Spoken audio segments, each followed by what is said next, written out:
Howdy, howdy, it's a Broadfather 916, nighttime edition. Shh, be very, very quiet.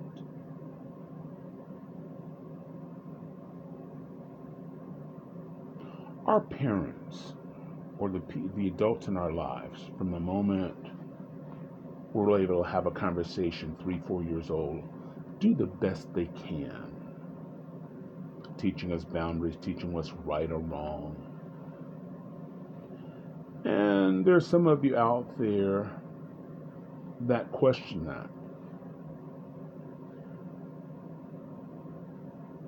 A lot of you who question that probably don't have children. When you have children and realize what the challenges are, then you may have a different respect for your parent. But they teach you right and wrong. And everything is going along swimmingly until you get into kindergarten, where one kid will say, I want your cookie. And if you don't give me your cookie, I won't be your friend. The test. Some kids go, I don't care. You're not having my cookie. But the other ones may give up the cookie because they want to be liked. They want to be respected. And this follows you through your life. Your boundaries are tested. I was in 5th grade, and I was with the cool kids in elementary school, and they went to a store, a market, and they were shoplifting, and they told me to shoplift, and I couldn't do that.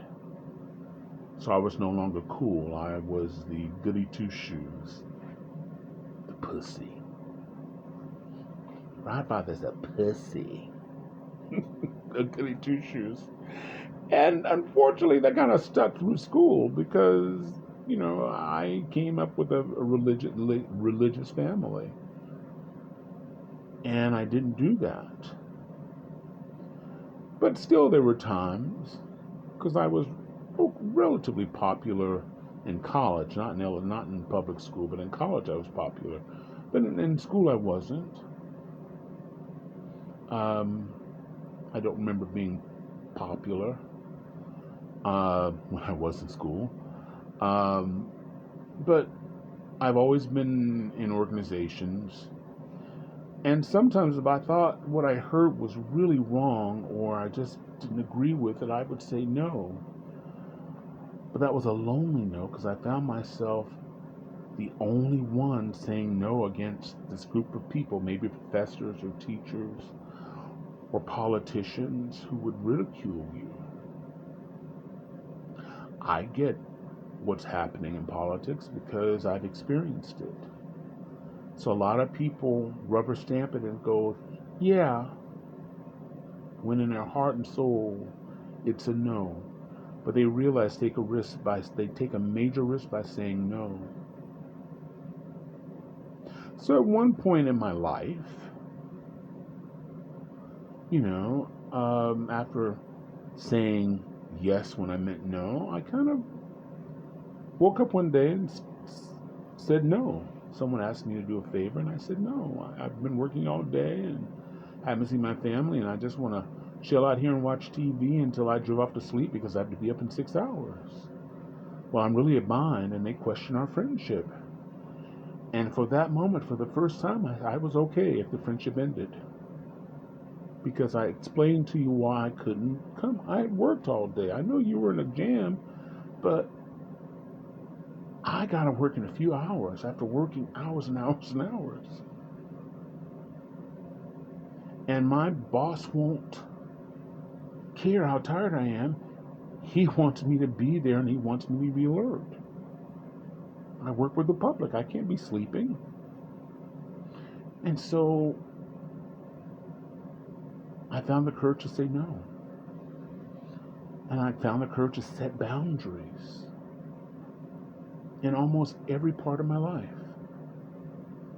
even in relationships, where a person says, well, if you really loved me or cared about me, you would do this for me. But I said, this is I don't feel comfortable. This is a no. You don't want to discuss it. And you're willing to jump ship because I said no this time.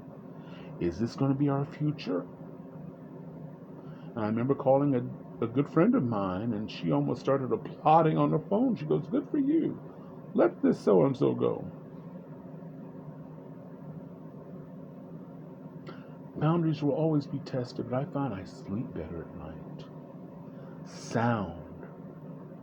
Yeah, I'm questioned. But at the minimum, if you don't respect the boundaries I have there, I'm not sure if the relationship can stand. Yes, I've questioned someone's boundaries, like, why did you do that?